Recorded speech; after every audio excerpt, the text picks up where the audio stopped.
Seguimos en Round, tal como anticipamos, y vamos a estar hablando de cómo evoluciona la lectura en estos tiempos de pantallas y plataformas. Para eso estamos ya mismo en comunicación con una persona especialista justamente en esto, la especialista justamente en esto. Esta persona se llama Francisco Alvarelo, es doctor en comunicación social, también es docente, especialista en el estudio de la lectura en jóvenes, en cómo fue transformándose eso que llamamos lectura en tiempos de digitalización. Es el autor del libro Lectura Transmedia, leer, escribir y conversar en el ecosistema de pantallas. ¿Cómo estás, Francisco? Bienvenido a Round. ¿Qué tal? Buenos días, gracias por la invitación, Sebastián. Bueno, yo, Camilo, te saludo acá, estoy con Sebastián y con María Ángeles. Bien. ¿Qué tal? Feliz día, por cierto, sos docente. Exacto, sí, muchas gracias. Bien, y feliz día a los docentes. El día que estamos grabando esto es el día del docente universitario. Bueno, vamos a quizás lo obvio como para conversar un ratito de esto, pero se dice, flota en el aire la idea de que los jóvenes no leen. No leen, no les gusta leer, piensan que no tiene sentido leer. ¿Es realmente así? Bueno, lo que habría que plantearse es qué entendemos por leer, ¿no? Justamente el verbo leer está en crisis, podemos decir, porque generalmente se asocia leer con lo que hacemos en el libro impreso. Entonces, desde ese punto de vista, uno podría decir se lee menos que antes, y es así, pero en realidad se lee en diversas plataformas, medios, con diversas funcionalidades y demás. Y déjame decirte que precisamente los jóvenes, por lo menos en Argentina, son los que más leen libros impresos, contra lo que se opina habitualmente. De hecho, eso se desprende de la última encuesta del Sistema Nacional de Consumos Culturales. En Argentina se lee en promedio más de un libro por año, o por lo menos un libro por año, que es muy poco. Pero así todo, y libro impreso estoy diciendo, ¿no? Pero así todo, de los que más leen son los jóvenes que van a la escuela o a la universidad. Y entonces, ¿por qué se me ocurre pensar, por qué flota en el imaginario que los jóvenes no leen? Bueno, tampoco leemos las estadísticas, ¿no? Si esto realmente es así. Porque tenemos asociada la lectura con un único dispositivo. Eso tiene que ver con la tradición, ¿no? Con una, digamos, eso Marshall McLuhan hablaba del espejo retrovisor. Cuando hay un cambio mediático, como el que vivimos del paso de lo analógico a lo digital, tendemos a desarrollar una especie de cariño, nostalgia hacia los medios del pasado, digamos, ¿no? Esta idea de que todo tiempo pasado fue mejor, ¿no? Un poema de Manrique en Coplas para mi padre, que es casi como un mantra, ¿no? Cuando aparece, por ejemplo, el libro digital o el ebook o las pantallas, se piensa que no es lo mismo que antes, que no es leer, que es un tipo de lectura de segunda mano, de baja calidad, y por lo tanto está como en el saber vulgar, digamos, en la visión popular, digamos, que leer es lo que hacíamos en el libro impreso, cuando en realidad es lo que menos hacemos ahora. Sin embargo, contra esta idea de que los jóvenes no leen de vuelta, por ejemplo, en Argentina por lo menos, pero también es un fenómeno a escala mundial, uno de los segmentos editoriales más activos es el segmento que se conoce como adulto joven, que son libros impresos, secuelas de 200, 300 páginas cada libro, que los que más lo leen son los jóvenes, y no solo lo leen en papel, sino que promueven la lectura a través de las pantallas, el fenómeno que se conoce como influencers de la lectura. Un fenómeno que empezó en YouTube, los booktubers, luego se trasladó a Instagram, los bookstagramers, finalmente a TikTok, los booktokers. Son un fenómeno súper interesante que, de hecho, hace muy poquito terminó la Feria del Libro en Argentina, y son un fenómeno que mueve muchísima gente en la Feria del Libro en papel, youtubers que editan libros en papel. O sea que el ecosistema, porque hablamos de un ecosistema de medios que se interrelacionan entre sí, es mucho más complejo para decir que no se lee. En realidad se lee más que nunca. Lo que pasa es que se lee en distintos dispositivos, y el libro impreso es una más de las posibilidades que hay para leer. Francisco, mencionabas recién a McLuhan, pero McLuhan también dijo que un poco somos con los medios que tenemos, y la experiencia que tenemos de esos medios también nos forma a nosotros. ¿Qué onda? ¿Qué pasa con esto de que si vamos a leer distintos, también vamos a ser distintos? ¿Es lo mismo leer en estas pantallas? O sea, ¿qué cosas nuevas nos pasan y qué tipo de cambios estaría generando esto? Sí, claramente, McLuhan, yo soy bastante McLuhaniano, así que gracias por tirarme un pase de gol, digamos. Precisamente afirmaba que los medios generan un cambio en nuestro entorno sensorial. Percibimos de otro modo a partir de que usamos los medios, ¿no? Esto la neurociencia lo ha comprobado en los últimos años con estudios de mapeos cerebrales y demás, donde se indica que, por ejemplo, si vos manejás un auto con GPS o sin GPS, tu cableado neuronal es diferente, ¿no? Porque nos acostumbramos a los medios que utilizamos. En cuanto a la lectura, claramente se asocia la pantalla con la distracción, ¿no? Eso es algo muy, muy común, por lo tanto se lo ve como un aspecto negativo de la pantalla. La distracción, de hecho, está muy discutido en el ámbito educativo, sin ir más lejos. En estas semanas se discute mucho la introducción o no del celular en el aula, por ejemplo, ¿no? Ahora, lo que desconoce esta perspectiva es que lo propio de la pantalla es la distracción. O sea, no es lo mismo, como decís vos, leer en el papel y en la pantalla, porque precisamente la pantalla distrae. Ahora, eso no es una consecuencia casual, fortuita, inesperada, sino es lo propio de la pantalla, que es un metamedio, es un medio de medios que permite conectar con un montón de otras actividades. Lo propio de la pantalla es la distracción. Por eso los que eligen leer de manera concentrada eligen el papel o la fotocopia o escribir en papel, ¿no? Cuando hablamos del estudio, que es lo que yo más indago, cómo se estudia con las pantallas y el papel y demás. Ahora, perdón, sí. No, esto, para cerrar esta idea, cuando se le acusa a la pantalla de ser una distractora de la lectura, de atentar contra la calidad del aprendizaje, etcétera, etcétera, se desconoce que es la cualidad propia de la pantalla esa. Entonces, nosotros los docentes, los investigadores, quienes proponemos adecuar, digamos, a los tiempos que corren la enseñanza o buscamos de la investigación dar un panorama real de lo que está sucediendo, tenemos que pensar que en realidad, más que oponerse, estos medios se pueden complementar. Es decir, hay algunas cosas que es mejor leer en papel y otras en pantalla. Por ejemplo, las noticias, claramente cada vez se lee más en el dispositivo móvil. Todos, no solo los jóvenes, sino los adultos, cada vez más leemos en el dispositivo móvil las noticias porque son géneros cortos que admiten ese tipo de lectura un poco más superficial y rápida. Ahora, hay géneros como las novelas, los géneros tal vez de ensayos y demás que son más amigables con la lectura en papel. Entonces, la idea es precisamente no oponerlos, sino complementarlos. Pienso cuando decís, bueno, leer en pantalla las noticias, un montón de información también nos llega, no solo cambia el soporte que estamos en una pantalla, sino también entra en otros formatos y entra video, entra un GIF, entra un meme, o sea, todo eso también nos pasa cuando leemos en pantalla. Totalmente, por eso yo hablo de lectura transmedia. La lectura transmedia admite esa multiplicidad de formatos de textos en un amplio sentido, en un sentido moderno. El texto no es solamente el texto verbal escrito, sino el texto también es un audio, es un sonido, es un podcast, es un video, es una animación, un texto conversacional como chat. Entonces estamos ante una diversidad textual, una explosión textual en formatos, estilos y modos de comunicación, y cada una de ellas tiene un pacto de lectura diferente. Yo leo de un modo diferente cuando leo un texto expositivo, argumentativo o narrativo, largo, donde me quiero introducir en la historia, y lo mejor es el papel. Ahora, los formatos breves, conversacionales, informativos, o que incluyen otros formatos como el sonido y demás, admiten otros tipos de uso, por ejemplo, en el traslado.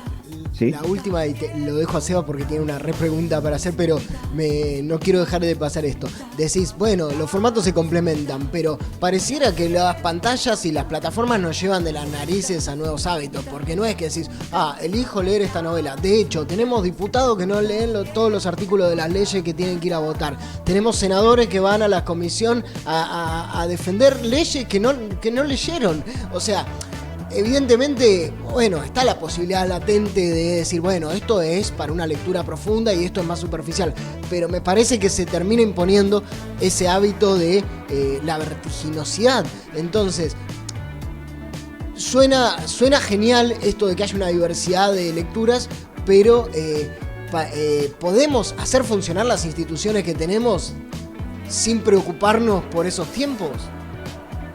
Bueno, es una gran pregunta. Yo creo que te voy a responder con un dicho popular, que me encantan los refranes populares. La culpa no es del chancho, sino el que da de comer, digamos, ¿no? El peligro que podemos correr... Ese McLuhan no lo dijo. No lo dijo McLuhan, pero es bastante McLuhaniana esa frase, ¿no? porque le podríamos echar la culpa a las pantallas de que la gente, un diputado no lee un proyecto de ley, ¿no? Y podemos decir, bueno, está distraído. En realidad, creo, y ahí por eso aparece el tema de la educación, o la formación, ¿no? No solo la educación formal en la escuela, en la universidad, sino nosotros como ciudadanos, todos, debemos desarrollar un uso crítico de las tecnologías. Entonces, obviamente, las pantallas nos van a distraer porque están pensadas para eso. Hay muchísima gente trabajando en diseño centrado en el usuario que está todo el tiempo tratando de tenerte atado a la pantalla. Por ejemplo, el TikTok es un formato pensado así. Es tendiente a ser adictivo en ese sentido, ¿no? Y uno está mirando. Ahora, ¿cómo podemos, como seres ciudadanos críticos, saber que está esa tendencia y, bueno, así todo, resistirnos a ese impulso a estar distraído, disperso, a decir, no, pará, si yo tengo que leer para un examen, si tengo que leer un proyecto de ley para debatir en una sesión, lo tengo que leer en papel, tengo que apagar todo y concentrarme. Ahí me parece que nos tenemos que educar a nosotros mismos en el uso adecuado de cada herramienta, ¿no? Pero obviamente no hay que desconocer que la tendencia de la pantalla es a la distracción. Recién hablabas, Francisco, acerca de la enseñanza, recién también mencionabas, y que se me viene a la mente, ¿qué aspectos considerás más importantes para mantener, ¿no?, esto de lo que hablas, ¿no?, esta calidad y la efectividad de la enseñanza en un ambiente que cada vez está más digitalizado? Bueno, yo creo que yo propongo la idea de un ecosistema de medios para la enseñanza. Pensar que el aula, ya sea presencial, virtual, sincrónica, asincrónica, como lo quieras llamar, debería ofrecer una multiplicidad de entradas al conocimiento.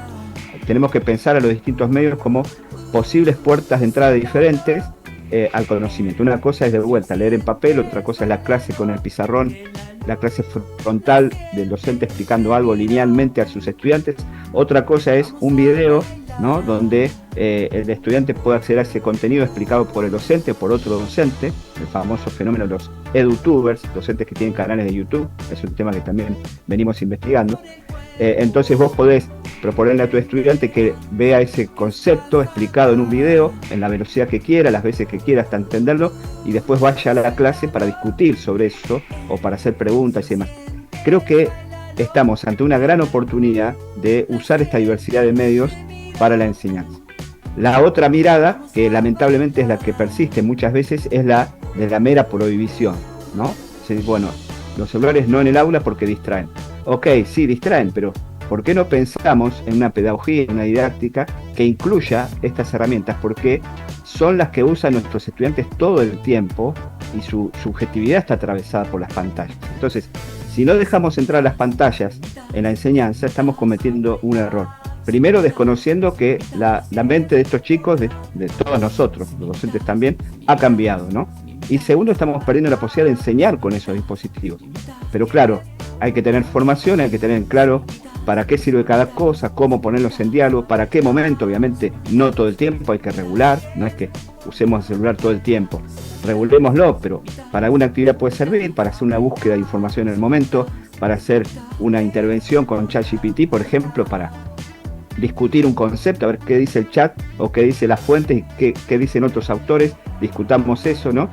Me parece que hay que abrir un poco la cabeza y introducir estos medios para sacar el mejor provecho para la enseñanza. Desde ahí está la idea de la lectura transmedia, ¿no? Usar cada medio en su especificidad para un mejor aprovechamiento educativo en este caso. Francisco, y retomando un poco lo que decías anteriormente, en esto de poder educarnos o aprender a educarnos para mantener la atención en algo, ya sea que tengamos que rendir un examen o ya sea que un diputado tenga que discutir una ley en el Congreso, y también estando en un ámbito universitario, porque nosotros estamos en la Universidad de Río Negro, ¿qué tip o qué ayuda te parece que es necesaria para arrancar a pensar en cómo concentrarnos, ¿no? Y sea el texto que sea en pantalla, sea en un libro físico y demás, ¿cómo lo aplicas vos? Mira, yo te puedo decir desde lo que vemos en la investigación. Nosotros venimos investigando un proyecto que se llama Investigar en Red, que nucleamos a unas 50 universidades de Latinoamérica en 9 países que estamos investigando sobre cómo se informa y cómo estudian los estudiantes de carreras de comunicación.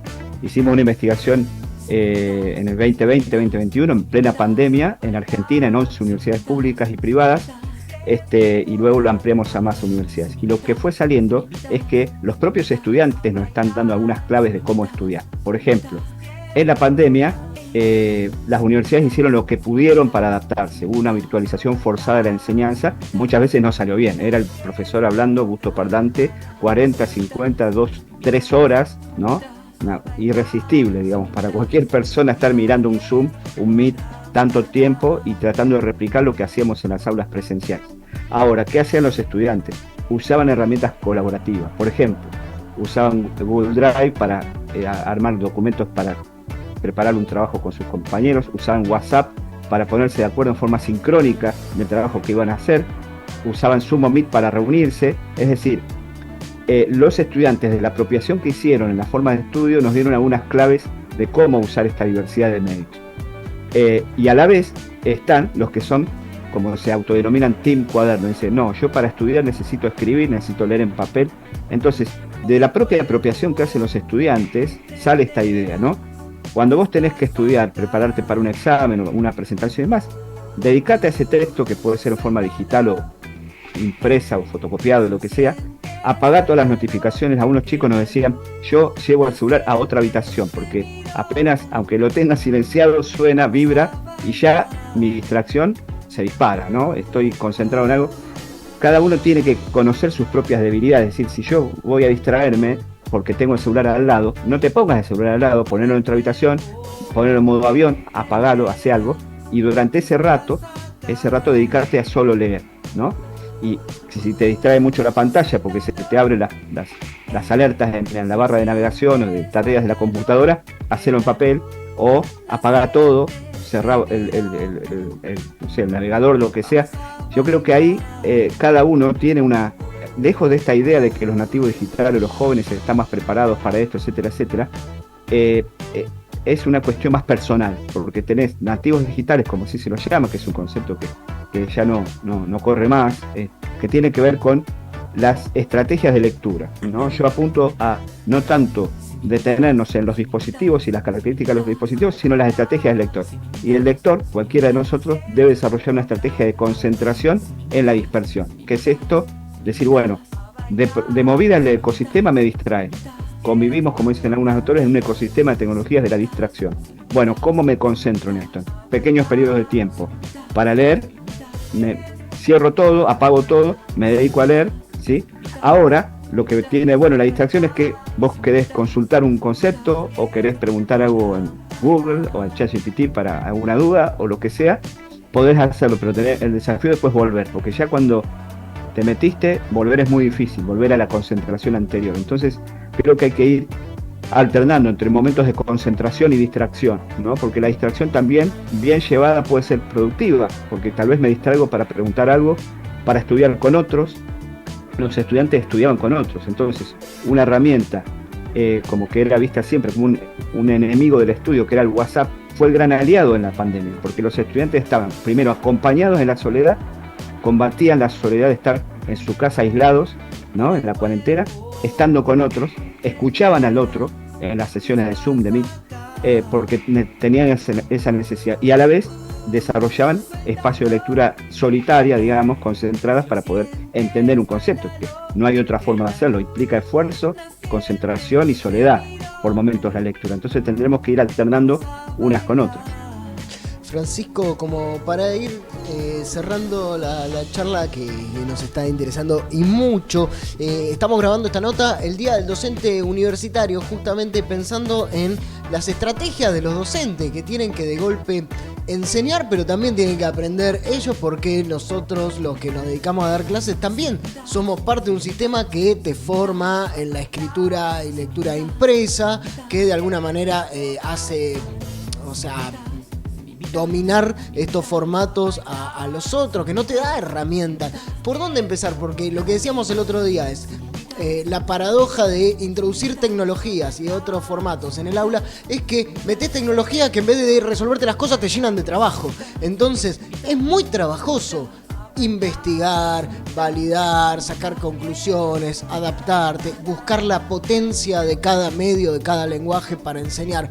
¿Por dónde empezar? ¿Cómo ir? ¿Qué herramientas te parece, o secreto, o tip, te parece que le puede funcionar a un docente que dice, bueno, de una, yo quiero aprovechar otra forma de leer, otra forma de escribir, pero no sé, me agobia, es un aluvión esto? Sí, tal cual como decís vos, es una descripción exacta de lo que le pasa al docente. Necesitamos formación en primer lugar, hay que formarse. Lamentablemente, durante mucho tiempo la formación básica de los docentes no incluía este tipo de herramientas y con el agregado de que son muy nuevas en los últimos años. Fíjense ustedes que el primer smartphone fue lanzado por Steve Jobs en el año 2008, o sea, todavía no se cumplieron 20 años de la gran revolución de la comunicación móvil, digamos, ¿no? O sea, no tenemos formaciones en didáctica específicas sobre esto, ¿no? Tenemos que formarnos, hay un montón de webinars, cursos, videos de YouTube, hay que buscar porque hay muchos docentes, pedagogos que están trabajando sobre estos temas desde una perspectiva propositiva, no crítica pesimista del rechazo. Yo no voy por ese lado, creo que al docente le diría, animate, busca información, asistí a charlas, hay un montón de material accesible, gratuito también, si tenés la posibilidad de hacer alguna formación de grado o de posgrado o alguna diplomatura, hay muchísimo y de buena calidad, acá en Argentina también. Las universidades públicas tienen muy buena oferta en ese sentido, por ejemplo. Ahora, claramente nos saca el lugar de confort, o sea, si nosotros estamos acostumbrados a la didáctica clásica de un saber, como dice Mariana Maggio, una pedagoga argentina de la Universidad de Buenos Aires, a un saber cerrado, digamos, y nuestras clases eran o son todavía expositivas de un contenido que ya está consolidado, ¿no? Estamos en problemas. Tenemos que abrir un poco la cabeza y generar con nuestros estudiantes, sea de nivel que sea, una experiencia colaborativa con el conocimiento. Tenemos herramientas para investigar como nunca tuvimos antes. Animarnos a decir a los chicos, bueno, investiguemos este tema, usemos las herramientas que tienen a mano, volvamos a la clase a ver qué encontró cada uno, discutamos, ¿sí?, sobre ese contenido, porque digamos, el conocimiento va avanzando todo el tiempo, se va actualizando y no podemos seguir enseñando como enseñábamos antes de la World Wide Web, por ejemplo, ¿no? La web nos cambió a todos en el modo de acceso al conocimiento, la construcción de conocimiento, y yo diría eso, ¿no? Formarse, animarse a probar y a equivocarse, dejar los propios prejuicios hacia uno mismo. Yo no puedo, a estos chicos cómo les voy a enseñar que son nativos digitales, yo llegué tarde a esto de acuerdo a mi edad. No, creo que tenemos que dar un paso en este día del docente universitario de incorporar estas tecnologías, pero no de la perspectiva técnica e instrumental, es decir, bueno, ahora vamos a usar Meet, ahora vamos a usar Zoom, ahora vamos a usar Moodle, la herramienta que sea, porque hay que usarla, sino ver qué tiene para enriquecer, como dice Mariana Maggio, la enseñanza. Esta herramienta, ¿en qué manera me puede permitir dar mejor mis clases, ¿no? Reconocer que estas herramientas pueden ser un aporte para mejorar mis clases y pensar primero en la pedagogía y después en la tecnología. O sea, ¿qué quiero enseñar? ¿A quién? ¿De qué modo? ¿Qué contenido es el que quiero transmitir o proponer? Y ver qué herramienta me sirve mejor para eso. No usarla porque hay que usarla, no seguir las modas, que ese es el otro gran error que se ha cometido. Bueno, ahora hay que usar todos tal cosa, ahora lo nuevo es tal cosa, incorporamos de afuera como espejitos de colores, digamos, como la de Colonia, y no es así, ¿no? Tenemos que pensar, de acuerdo a mis estudiantes de esta realidad, de este contexto, preguntarles a ellos qué consumos hacen de tecnología, cómo puedo dialogar con la cultura de ellos a través de estas tecnologías. El que nos hace pensar es Francisco Alvarello, que es investigador, comunicador, docente, especialista en lo que es la evolución de las formas de leer, cómo leemos, cómo está cambiando la lectura y la escritura en tiempos de pantallas, en tiempos de plataformas. Bueno, nos llena de preguntas y de desafíos, más cuando estamos hablando ahí de evolución de la educación, evolución de la tecnología. Pareciera que todo el tiempo estamos frente a desafíos más que certezas. Exacto, así es. Muchísimas gracias, Francisco, por esta nota y por lo que nos compartiste. Perfecto, muchas gracias a ustedes, un abrazo y un saludo a la gente de la Universidad Nacional de Río Negro, que tengo mucho cariño por esa universidad. Un abrazo. Bueno, te esperamos por alguna no. de las sedes de la universidad. Nosotros estamos en Viedma. Bien, ojalá pueda volver a Viedma. Di clases en la UNRN hace un tiempo y bueno, ojalá, hermosa ciudad. Te esperamos. Bueno, Gracias. Francisco Alvarelo en RAM. Hasta la próxima.